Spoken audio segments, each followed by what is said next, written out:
Hello students, कैसे हो आप।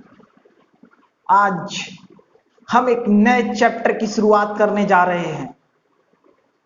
पिछले टर्म पे हमने केमिकल काइनेटिक्स को खत्म किया, सॉलिड स्टेट को खत्म किया। पिछले टर्म का मतलब सबसे पहला चैप्टर काइनेटिक्स खत्म किया, उसके बाद हमने सॉलिड स्टेट खत्म कर दी। अब इसके बाद हम 11th क्लास का एनसीईआरटी का सबसे पहला चैप्टर पढ़ने जा रहे हैं, मोल कंसेप्ट। इस चैप्टर की एक खास बात है, ध्यान से सुनना बच्चों। इसका सवाल, इसका क्वेश्चन कभी भी डायरेक्ट नीट और मेंस में जल्दी नहीं मिलता है। आता है, ऐसा नहीं आता है, आता है। इसका पूरी केमिस्ट्री में यूज बहुत है इस चैप्टर का, some basic concept of chemistry का। ठीक, क्लियर बात मेरी। तो आज हम लोग some basic concept of chemistry में सबसे पहले पढ़ने जा रहे हैं मोल कंसेप्ट। इससे पहले जो थ्योरी दे रखी है वो आप खुद पढ़ लीजिएगा, उसको पढ़ने की, हमें पढ़ाने की कोई जरूरत नहीं है। वो आप डायरेक्ट उसको क्या करिएगा, थोड़ा थोड़ा देख लीजिएगा। सबसे हम बेहतरीन पॉइंट से अपने चैप्टर को स्टार्ट करते हैं। अगर हम आईआईटी मेंस और नीट की अगर बात करें तो चैप्टर की बिगनिंग अब यहीं से करते हैं।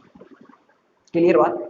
अब देखो, जब चैप्टर की बिगनिंग यहां से करते हैं तो मोल कंसेप्ट का मतलब क्या है ये आपको क्या करना है, समझकर चलना है। तो सबसे पहले देखो, मोल की डेफिनेशन क्या है। मोल की डेफिनेशन क्या है। अगर मोल की डेफिनेशन आपको क्लियर हो गई तो बाकी और बातें फिर क्लियर हो जाएंगी। दो टर्म है जिन्हें समझने में थोड़ी दिक्कत होगी, क्योंकि आपका बेस इनबिल्ट करना है, मुझे बेस बढ़ाना है आपका। क्योंकि आप 11th क्लास में आए हैं, आप 10th क्लास से पढ़ के आए हुए हैं, सारे बच्चे जो इस क्लास में मेरी बैठे हुए हैं यहाँ पर। ठीक है, मुझे पता है आपको कितना आता है कितना नहीं आता है।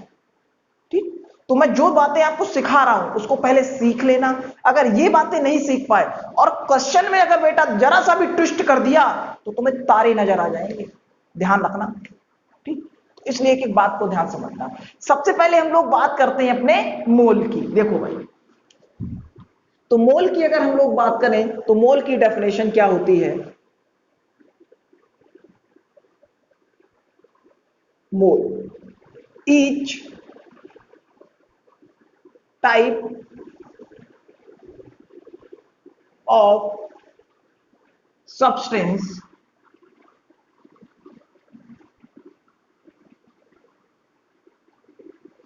substance each type of substance contain equal number of particle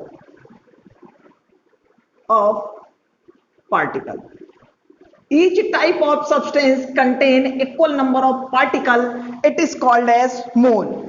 it is called as mole। क्या है ये, it is called as mole है। अब देखो भाई आगे ध्यान से कि 1 मोल इज इक्वल टू,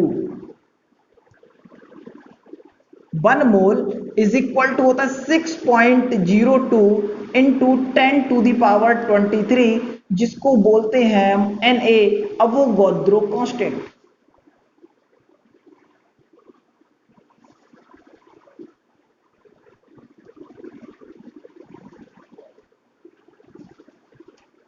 समझो ध्यान से, ये चैप्टर बड़ा कठिन लगता है बच्चों को, पता नहीं क्यों। सर अवोगाद्रो खुद तो मर के चले गए और जो हमारे लिए मोल छोड़ गए, हमें ज्यादा समझ में नहीं आता ये चैप्टर। हम क्या करें, हम बड़ा परेशान रहते हैं इस चैप्टर को लेकर। तो अब हम परेशान आपको बिल्कुल नहीं होने देंगे, ध्यान से समझो। यानी कि 1 मोल इज इक्वल टू आ गया 6.02 इंटू 10 टू दी पावर 23।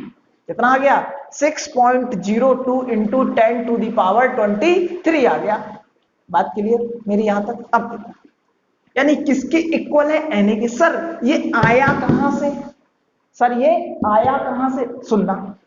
अब अवोगाद्रो ने क्या किया होगा, ठीक। अब मान लो इतनी डिजिट को गिनना पॉसिबल तो था नहीं। अब जैसे क्या किया, मान लो आपको एक एक खूब सारे सिक्के दे दिए जाए। मान लो बहुत सारे लोग, बहुत रईस हैं बैठे हुए, जो एक जिनके पास सिक्के ऐसे ड्रम में भरे रहते हैं, उनके घरों में भरे रहते हैं।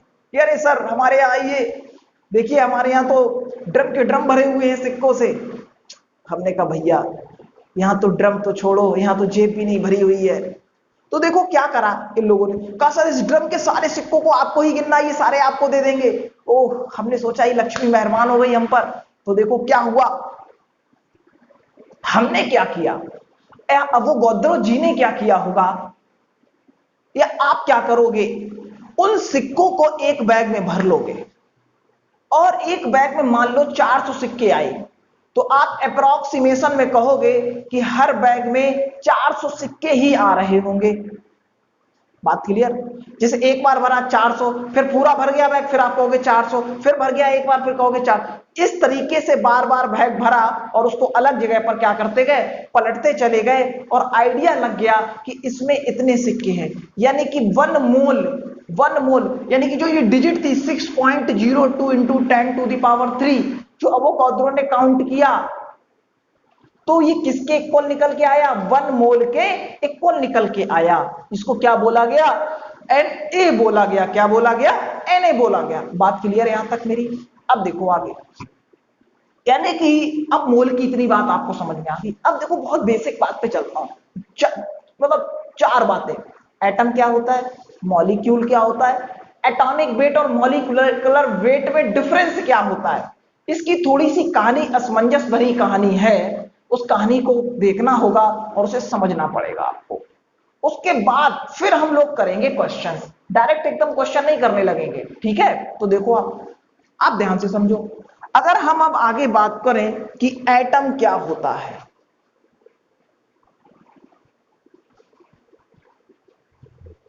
एटम क्या होता है, देखो भाई एटम की बात कि एटम क्या होते हैं, ठीक है।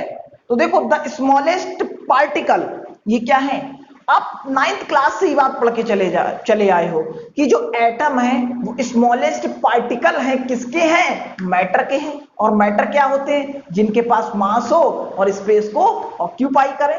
बोलो भाई, बात क्लियर मेरी इतनी, यहां तक बात क्लियर समझ में आ गई। यानी कि क्या है एटम, स्मॉलेस्ट यूनिट है किसके, मैटर के। तो मैं यहां पर लिखता हूं, ध्यान दो इधर, ध्यान से समझना इधर, the smallest particle of matter, ध्यान से समझो, एटम की बात कर रहा हूं। The smallest particle, the smallest particle, the smallest particle, the smallest particle of matter, the smallest particle of matter, of sorry matter, matter which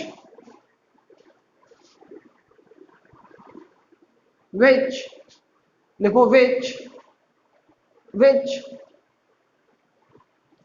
particle in chemical reaction, which particle in chemical reaction,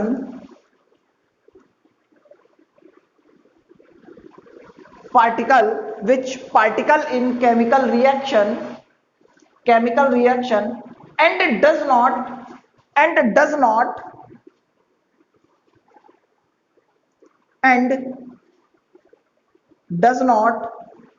lose the identity,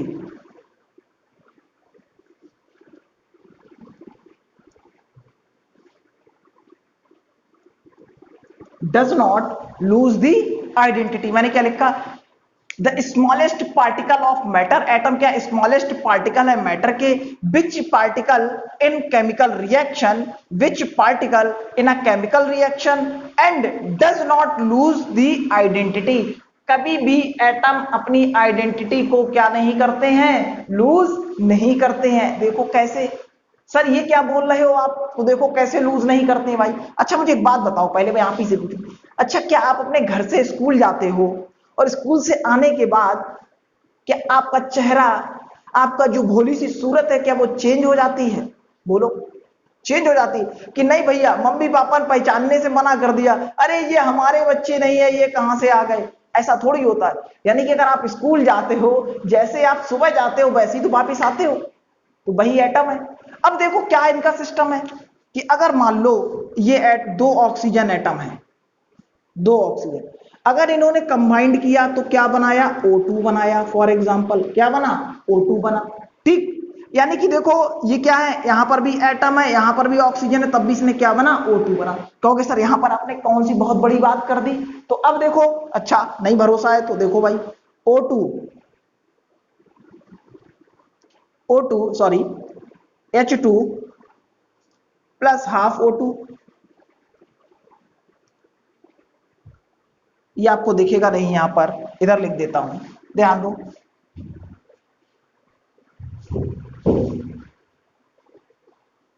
देखो दिखाई दे रहा होगा आपको, यहां पर लिख रहा हूं मैं H2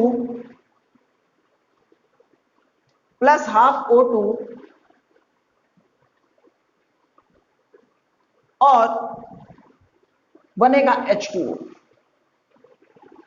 एक बात बताओ, कहोगे सर हमें एक डाउट है, आप कहेंगे बोलो भाई क्या डाउट है। तो आप कहोगे सर यहां पर तो आपने जो है हाइड्रोजन लिख दिया, ये तो मॉलिक्यूल हो गया। अरे भैया अगर इसको समझोगे तो ये ऐसे ही तो लिखा हुआ है H सिंगल बॉन्ड H, बोलो यही तो लिखा हुआ है, यही तो लिखा हुआ है। यानी कि हाइड्रोजन के जब एटम किसके साथ रिएक्शन कर रहे हैं, ऑक्सीजन के साथ, तभी तो ये पानी बन रहा है। अब देखो अगर पानी बनाने के लिए हाइड्रोजन लिया था तो देखो प्रोडक्ट में भी H2 आपको दिख रहा है। अगर रिएक्टेंट में H2 है तो प्रोडक्ट में भी आपको H2 दिखाई दे रहा है। अगर रिएक्टेंट में यहां पर ऑक्सीजन है तो यहां पर भी आपको क्या दिखाई दे रहा है, ऑक्सीजन दिखाई दे रहा है। यहां पर ऑक्सीजन की जगह पे कुछ और नहीं बन गया, या हाइड्रोजन की जगह पर कुछ और नहीं बन गया। पता चला यहां हाइड्रोजन लिया था, यहां ऑक्सीजन, या सलमान खान की फोटो लग गई। ऐसा हुआ है क्या कि यहां पर हाइड्रोजन था, यहां ऑक्सीजन था, या अक्षय कुमार की फोटो लग गई? ऐसा बिल्कुल भी नहीं हो रहा है। अब एक बात और ध्यान रखना, अभी जब हम आगे चलेंगे बहुत आगे, एक चैप्टर पढ़ाएंगे हम आपको थर्मोडायनामिक्स, वहां पर एक बात आपको बहुत ज्यादा क्लियर समझ में आएगी। लेकिन अभी हम जो बात बता रहे हैं उसको समझने की कोशिश करना और दिमाग में वैसा ही सेट करना। क्लियर? हम ये कह रहे हैं कि कोई भी एटम, अगर कोई भी एटम है तो वो सिंगल अपनी फॉर्म, जैसे बोलो सिंगल फॉर्म में उतना सिंगल फॉर्म में एग्जिस्ट नहीं हो पाता है। अब कहोगे सर ये आपने क्या बोल दिया, ये आपने क्या बोल दिया। मैंने कहा सिंगल फॉर्म में एग्जिस्ट नहीं हो पा रहा है, इसका मतलब समझना। देखो भाई ध्यान से, देखो भाई, तो मैं इस दूसरे पॉइंट को भी लिख देता हूं कि एटम हैव नो independent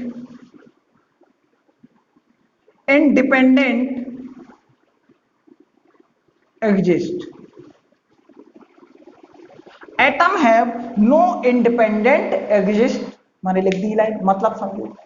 अच्छा कभी आपने ये देखा है कि H, क्या H फॉर्म में ये स्टेबल होता है? ये किस फॉर्म में रहता है? H2 फॉर्म में होता मिलता है आपको।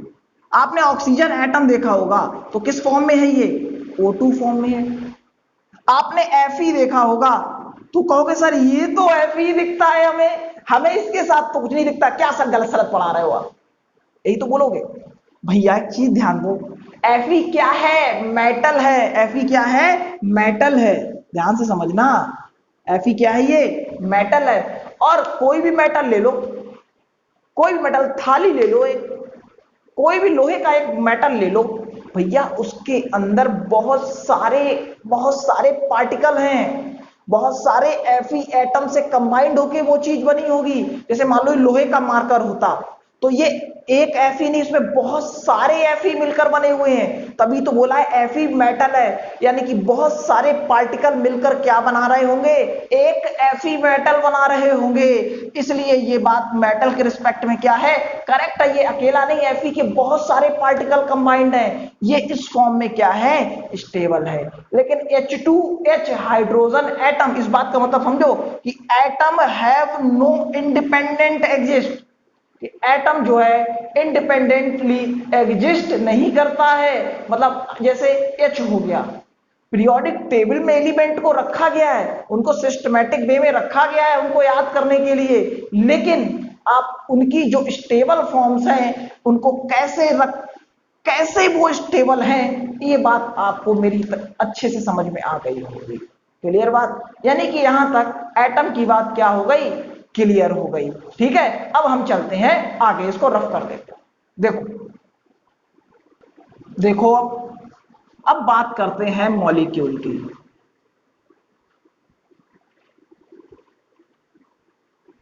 किसकी बात करते हैं? मॉलिक्यूल की। ये भी बिल्कुल एटम के जैसा ही है। देखो, it is the, sorry atom नहीं, इसकी जो डेफिनेशन मैं बोलने जा रहा हूं ये भी बिल्कुल एटम की जैसी ही है। ठीक है, तो देखो कि ध्यान से समझो, इधर ध्यान दो, बात नहीं करो, बात नहीं भाई। देखो, it is the smallest particle, it is the smallest particle of matter, it is the smallest particle of matter। ठीक है, it is the smallest particle of matter। ये कैसा है? मैटर का स्मॉलेस्ट पार्टिकल है। it is, इसके आगे देखो, it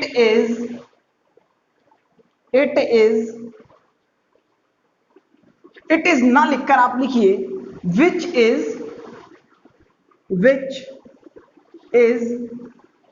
exist independent।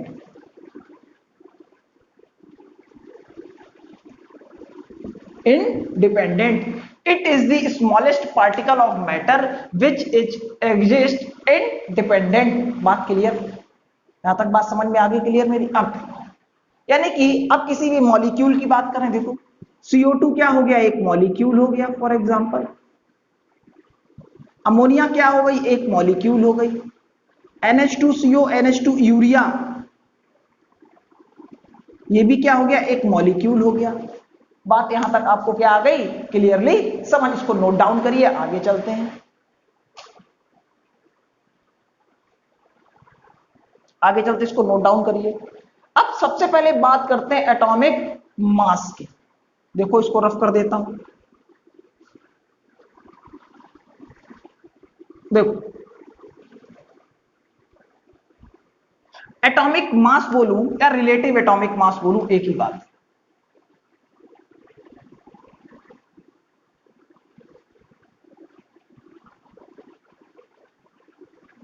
Atomic mass बोलूं या रिलेटिव एटॉमिक मास बोलूं,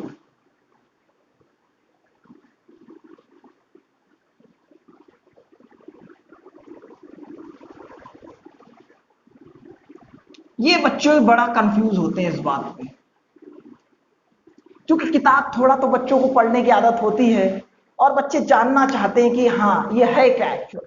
हालांकि उतना वो यूज नहीं कर पाते हैं उसका, हमें पता है। हम भी क्वेश्चन बहुत सारे देखते हैं और बच्चे भी खुद क्वेश्चन लगाते हैं, कहते सर उस समय चाहत थी जानने की, लेकिन इसका हम बहुत ज्यादा यूज नहीं कर पाए। चलो कोई बात नहीं, जानने की चाहत है तो हम जरूर बताएंगे आपको। ठीक, देखो भाई 1860 में, कब की बात है? 1860 की बात है, 1860 की। उस समय क्या था कि कोई ऐसा डिवाइस नहीं था मॉलिक्यूलर या एटॉमिक मास कैलकुलेट करने का 1860 में। तो डिफरेंट जुगाड़ लगाते थे, डिफरेंट फंडा अपने अपने तरीके यूज कर लेते थे। तो बहुत सारे लोगों ने अपने अपने जुगाड़ से क्या करते थे, इसको कैलकुलेट कर लेते थे, एटॉमिक मास को कैलकुलेट कर लेते थे। क्लियर? अब देखो क्या हुआ जब इसको कैलकुलेट कर लिया। कैसे कैलकुलेट कर लिया? फिर देखो क्या माना उन्होंने, एक स्टैंडर्ड फॉर्म मान ली। इतिहास, जैसे इतिहास कहते हैं इतिहास गवाह है, इस बात का ऐसा हुआ होगा, बोलते हैं ना इतिहास ने ऐसा की, इतिहास में ऐसी बात लिखी हुई है, तो हम उसी को मानते चले आते हैं। कि अकबर ऐसे मरा था तो इतिहास में लिखा हुआ है, हम वही पढ़ते चले आ रहे हैं, चाहे ससुरा कैसे भी मरा हो, हमें क्या लेना देना।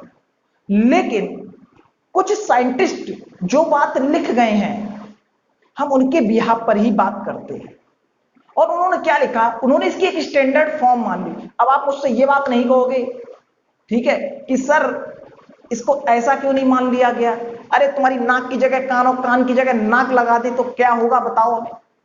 आ गई बात समझ में? इधर देखो, अब देखो क्या हुआ, इसकी स्टैंडर्ड फॉर्म देखो क्या मानी सॉल्व करने के लिए। इसकी स्टैंडर्ड फॉर्म जो मानी वो मानी C12। क्या माना गया? C12। ये लेट किया गया, ये माना गया, ठीक है। क्या किया गया? C12 इस तरीके से क्या किया गया, लिख दिया गया। जब C12 इस तरीके से लिख दिया गया तो देखो इसका मतलब क्या था, 1/12 क्या है, 1/12 ग्राम of one atom, one C12 atom, one C12 atom, one C12 atom, ये माना गया। देखो भाई,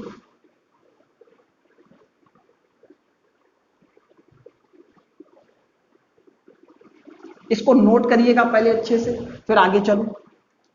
1/12 ग्राम ऑफ 1 C12 एटम, ये क्या किया गया, माना गया। इसको आप नोट डाउन करिए, फिर मैं आगे चलता हूं।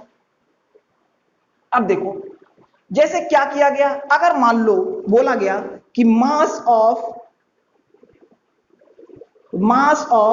1 नाइट्रोजन एटम, अभी आपको बात समझ में आएगी। मास ऑफ 1 नाइट्रोजन एटम अगर लिखा है तो देखो इसका मतलब क्या है, नाइट्रोजन का मोलर मास था 14, लिख दिया 40, क्लियर बात। और लिख दिया 1 इंटू 1/12, क्या लिखा, 1/12 gram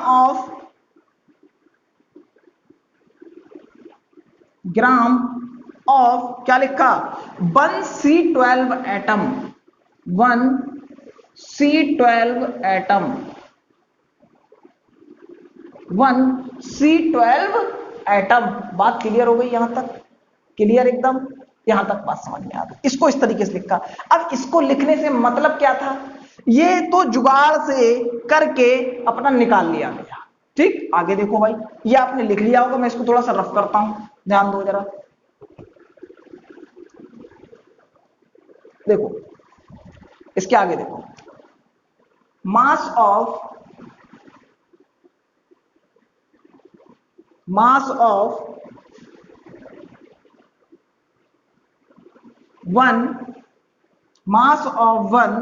oxygen atom,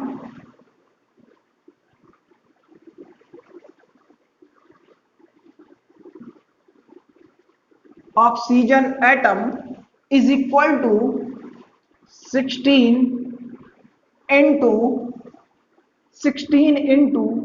1/12, 16 into 1/12 gram of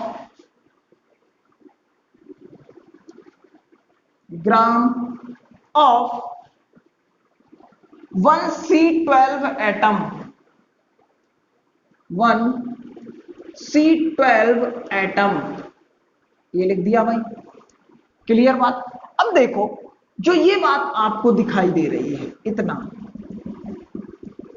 ये जो मैं बार बार लिखता चला आ रहा हूं, 1/12 ग्राम, 1/12 ग्राम ऑफ 1 C12 एटम, ये मैं बार बार लिखता चला आ रहा हूं, तो इसका मतलब हो गया था, क्या लिखा था, इस एटॉमिक मास को बोल दिया गया AMU। क्या बोल दिया गया, AMU। ये अलीगढ़ मुस्लिम यूनिवर्सिटी नहीं है, ये क्या है, एटॉमिक मास यूनिट। क्या है, एटॉमिक मास यूनिट है।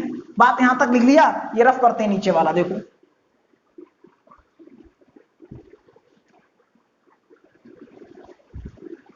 देखो ये क्या है, एटॉमिक मास यूनिट है, यानी कि 1 एटॉमिक मास यूनिट को किसके इक्वल कर दिया, 1/12 ग्राम ऑफ 1C12 एटम के इक्वल कर दिया। किसके इक्वल कह दिया, 1 एटॉमिक मास यूनिट को कह दिया किसके equal, 1/12 gram of 1C12 atom, 1/12 gram of 1C12 atom के इक्वल कह दिया। यहां तक बात क्लियर। अब देखो आगे समझना, इसके आगे देखो क्या हुआ, देखो अब आगे क्या हुआ। अब क्या है, जैसे जैसे जमाना बढ़ता गया, जैसे जैसे जमाना बढ़ता गया, आप भी बदलते चले गए और ये दुनिया भी बदलती चली गई। एक डिवाइस आया जिसका नाम था मास स्पेक्ट्रोमीटर। क्या नाम था, मास स्पेक्ट्रोमीटर जिसका नाम था। और मास स्पेक्ट्रोमीटर का यूज किया गया कि सबका एटॉमिक छोटे से छोटे पार्टिकल के मास को नापने के लिए। इसका क्या नाम था, मास स्पेक्ट्रोमीटर।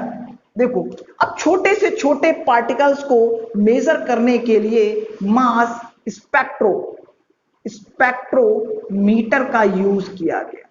किसका यूज किया गया, मास स्पेक्ट्रोमीटर का यूज किया गया। ये क्या था, एक डिवाइस था और इसका यूज किया गया। अब देखो भाई ध्यान से, अब देखो इससे C12 की बाई एक्सपेरिमेंट कितनी वैल्यू निकल के आई। ये उस साइंटिस्ट ने निकाली होगी, हमने नहीं निकाली है। अगर तुमने कुछ बोला तो उसकी आत्मा भटकेगी और तुम्हारे पास आएगी रात में और तुम्हें परेशान करेगी, बता रहे हैं हम। हाँ ध्यान रखना। तो कोई भी, ये क्या है, ये साइंटिस्टों ने ही निकाल के रखा है। तो कितना इस स्पेक्ट्रोमीटर की हेल्प से कितना निकल के आया, देखो इधर, यानी कि इस स्पेक्ट्रोमीटर की हेल्प से निकल के आया, जो वैल्यू निकल के आई वो आई, देख लो, mass of 1C12 atom, mass of 1C12 atom is equal to, mass of 1C12 atom is equal to 1.99 into 10 to the power minus 24 gram.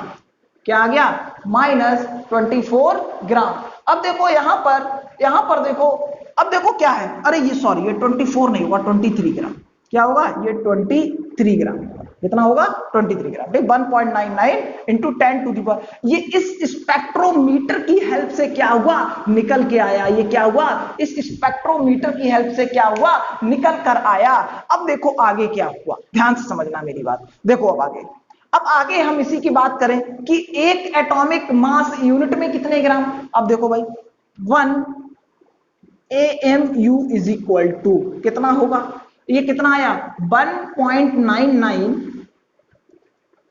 Into 10 to the power -23 upon, इसको किससे डिवाइड कर दिया, कितना था, 1/12। अब यहां देखो किसका निकाल रहे, मास ऑफ 1C12, तो अपॉन में कितना है 12, तो यहां क्या करा 12, तो कितनी वैल्यू निकल के आ गई, जल्दी बताओ, कैलकुलेट करके जल्दी बताओ सारे लोग मुझे, कितनी वैल्यू निकल कर आ गई, 1.66, ये वैल्यू निकल के आई 1.66 इंटू 10 टू दी पावर -24 ग्राम, ये निकल के आ गई। ठीक है, ये वैल्यू क्या हो गई, निकल कर आ गई। अब देखो, अब जो ये वैल्यू निकल कर आ गई हमारे पास, अब देखो हमने क्या किया, ये जो वैल्यू निकल के आई ये इक्वल किसके थी, 1/Na ग्राम के इक्वल थी। किसके इक्वल थी, 1/Na ग्राम। और Na की वैल्यू कितनी होती है, 6.02 इंटू 10 टू दी पावर 23। जब उसको 1 से डिवाइड करोगे तो यही वैल्यू निकल कर आएगी 1.66 इंटू 10 टू दी पावर। अब ये जो आई, इस वैल्यू को बोलते हैं हम लोग एब्सोल्यूट वैल्यू। क्या बोलते हैं, एब्सोल्यूट वैल्यू। क्या बोलते हैं, एब्सोल्यूट वैल्यू। अब देखो एब्सोल्यूट वैल्यू अगर बोलते हैं तो देखो क्या है भाई, अब अगर एब्सोल्यूट वैल्यू बोला गया इसको, तो देखो भाई ये वैल्यू को क्या किया, 12 से डिवाइड कर दिया। अब देखो इसको सर कैसे 1/Na, फिर से बता देता हूं, क्वेश्चन पूछ रहे क्लास में बैठ के, भाई Na की वैल्यू 6.02 इंटू 10⁻23 है, यहाँ रखो और इसे 1 में डिवाइड करो, यही वैल्यू आएगी निकल के, बस ये लिखा है मैंने। यहां तक बात क्लियर? अब देखो इसके आगे समझना जरा। मास ऑफ 1 नाइट्रोजन एटम। अब इस मास, जैसे मान लो नाइट्रोजन का है 14, इसे किसमें करना है? ग्राम में करना है। एब्सोल्यूट वैल्यू से मल्टीप्लाई कर दो 1.66 इंटू 10⁻⁻24, तो ये किसमें कन्वर्ट हो गया? ग्राम में कन्वर्ट हो गया। Mass of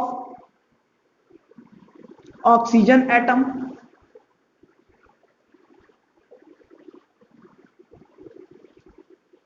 is equal to 16 into absolute value से मल्टीप्लाई कर दो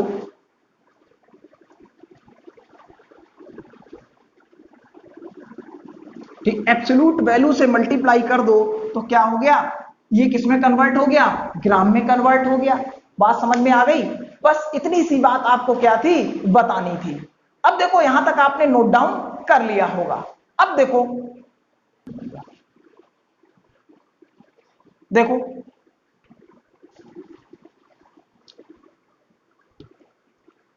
ध्यान से समझना। अब बात करते हैं मॉलिक्यूलर मास की।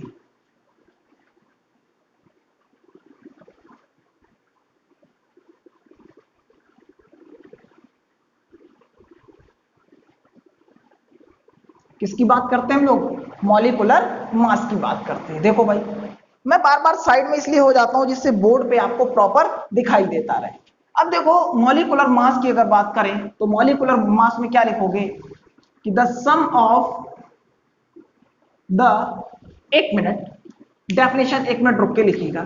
अच्छा पहले मुझे ये बताइए आप लोग कि एटॉमिक मास की बात सबको क्लियर हो गई एकदम? अब देखो कैसे, अब हम एक्सप्लेन जो कर रहे हैं मॉलिक्यूलर मास को, सबसे पहले उसकी डेफिनेशन लिखते हैं कि sum of atomic mass all the element, लिखो sum of atomic mass, sum of atomic mass of all the element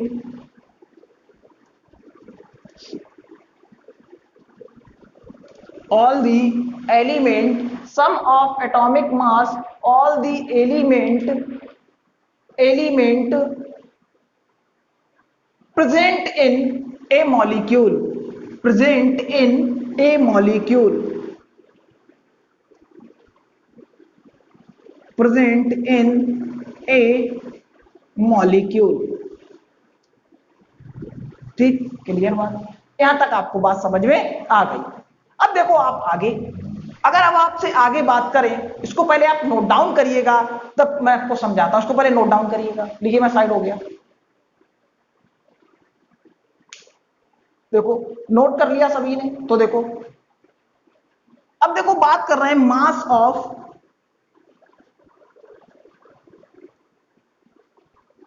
1 mole of substance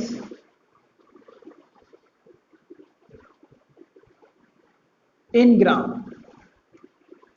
mass of 1 mole of a substance in gram में बात कर रहे हैं, यानी कि mass of 1 mole of substance in gram में बात कर रहे हैं। तो देखो मोलर मास ऑफ, सबसे जैसे बात करूं मैं, molar mass of oxygen atom, molar mass of oxygen atom, क्या लिखोगे? Molar mass of 1 mole, sorry molar mass of oxygen atom, क्या लिखा मैंने? Molar mass of oxygen atom. अब देखो क्या लिखोगे? मास इक्वल किसके होगा? मास of oxygen, mass of oxygen in 1 mole atom, 1 mole atom किसके इक्वल होगा? मास of oxygen in 1 mole atom के इक्वल होगा। अब देखो भाई, मास ऑफ ऑक्सीजन कितना होता है? 16 AMU, किसके इक्वल होता है? 16 AMU। अब यहां बोला क्या है, मास ऑफ ऑक्सीजन इन 1 मोल, यानी कि 1 मोल में कितना होगा भाई, मोल। अब ध्यान दो, बहुत बेसिक बात करी थी मैंने मोल की।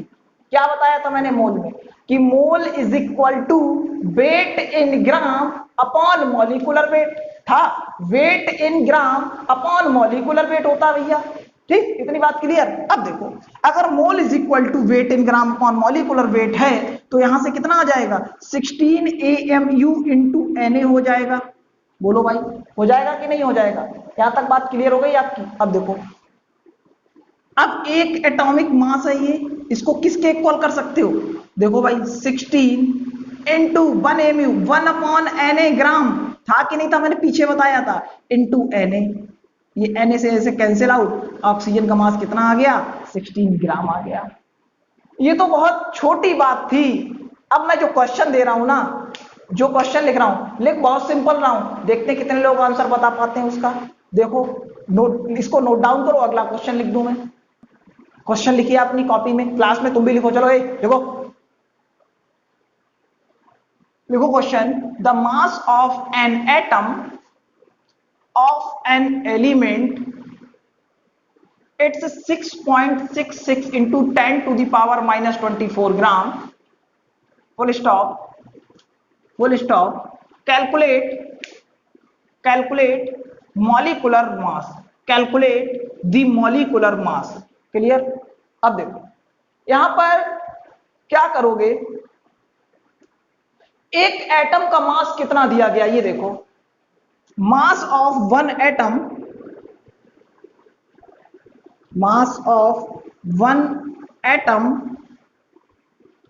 ऑफ एन एलिमेंट कितना है, 6.66 इंटू 10⁻⁻12 ग्राम, ये दिया गया है। ठीक है, अब देखो क्या पूछा है आपसे, कैलकुलेट दी मॉलिक्यूलर मास, यानी कि मोलर मास आपसे पूछा है। यानी कि अगर मोलर मास पूछा है तो क्या निकालोगे, मास ऑफ 1 मोल ऑफ एटम, क्या निकालोगे कभी भी, मास ऑफ 1 मोल ऑफ एटम। यानी कि mass of 1 mole of atom जब निकालोगे तो यहां से कितना आ जाएगा निकल कर, देखो भाई, mass of 1 mole of atom आ जाएगा 6.66 इंटू 10⁻⁻12। अब देखो अवोगाद्रो होता क्या, मैं क्या लिख रहा हूं, 6.02 इंटू 10⁻23। मैं कैलकुलेशन को आसान करने के लिए 0.02 अप्रोक्सीमेशन में ले लिया मैंने 6, कोई इससे ऐसी गलत नहीं होगा। जब इसकी मल्टीप्लाई करोगे तो ये आ जाएगा 39.9 इंटू 10⁻⁻1। क्या आ जाएगा, 10⁻⁻1 आ जाएगा। फिर ये आ जाएगा 4, यानी कि 3, इसको क्या लिख सकते हो, 3.9 लिख सकते हो। आंसर आ गया कितना, 4 ग्राम। यानी कि यहां तक की कहानी क्या हो गई, खत्म हो गई। अब देखो, आपको सारी बातें समझ में आ गई होंगी अच्छे से। ठीक है, आगे चलते हैं। देखो, यानी कि आपको एटॉमिक मास, मॉलिक्यूलर मास क्या होते हैं और हल्की सी मोल की हिंट पता चल गई। बात क्लियर? अब मैं 1 से 20 तक, क्योंकि आप लोग अभी 11th में पढ़कर आए हो, हालांकि आपको याद होगी कुछ बातें, लेकिन कुछ बातें अभी भूल भी गए होंगे, क्योंकि लॉकडाउन चल रहा है तो बच्चे थोड़ा कम पढ़ाई कर रहे हैं, इसलिए हो सकता है कुछ लोग भूल गए हो 10 से पढ़कर आकर। तो मैं 20 तक के एलिमेंट के मोलर मास लिख देता हूं, जिससे कभी भी क्वेश्चन करोगे, हालांकि जैसे जैसे प्रैक्टिस में आता चला जाएगा, ये आपको बातें क्लियर होती चली जाएंगी। ठीक है, अब देखो मैं मोलर मास लिखने जा रहा हूं, ध्यान से देखना बोर्ड पर। देखो, आपने ध्यान नहीं दिया यहां पर, ये 24 है, 12 नहीं, बाद में क्वेश्चन करोगे तो कंफ्यूज हो जाओगे। इसको सही करो अपनी कॉपी में जल्दी, क्लास वाले भी सही करो सारे लोग। ये 10⁻⁻24 है, ना कि 12 है। ठीक है, हाँ, अब देखो मैं इसे रफ कर देता हूं।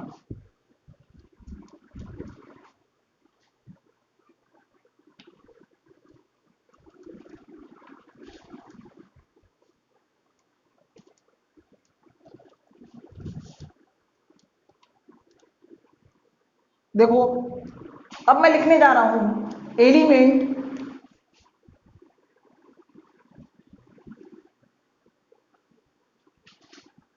और दूसरी तरफ मोलर मास।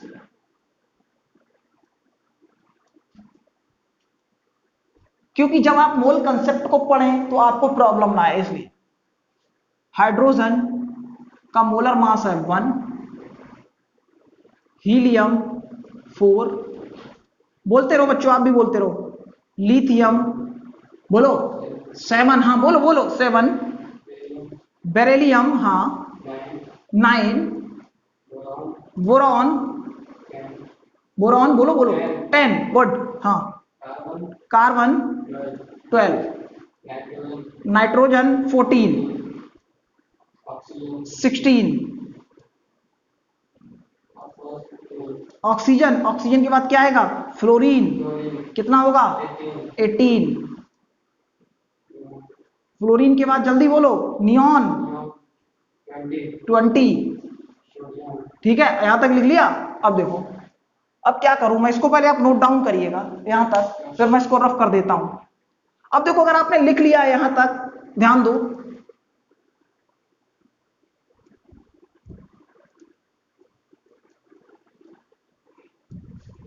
देखो कहां तक लिख लिया था हम लोगों ने, बताओ बेटा जल्दी बोलो, कहां तक लिख लिया, नियॉन तक लिख लिया था। अच्छा, नियॉन का आगे बोलो, sodium 23, magnesium 24, aluminium 27, silicon 28, phosphorus 30, phosphorus का 30 होगा कि 31, देखो भाई फॉस्फोरस फॉस्फोरस का कितना होगा 31, सल्फर का 32, सल्फर के बाद क्या आएगा, क्लोरीन 35.5, ऑर्गन का 36, ठीक, यहां तक नोट कर लिया आपने, ठीक, आगे चलो इसको रफ कर देता हूं।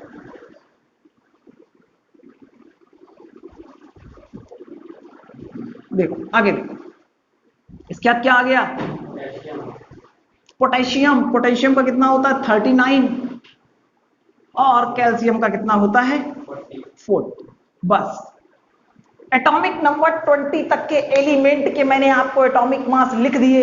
अब इसके बाद अगर आपको कहीं क्वेश्चन मिलेगा, ओके सर इतने सारे डी ब्लॉक का एलिमेंट होगा, लेंथेनाइड का होगा, एक्टेनाइड का होगा, वो आपको वहां पर उनका एटॉमिक मास दे देगा।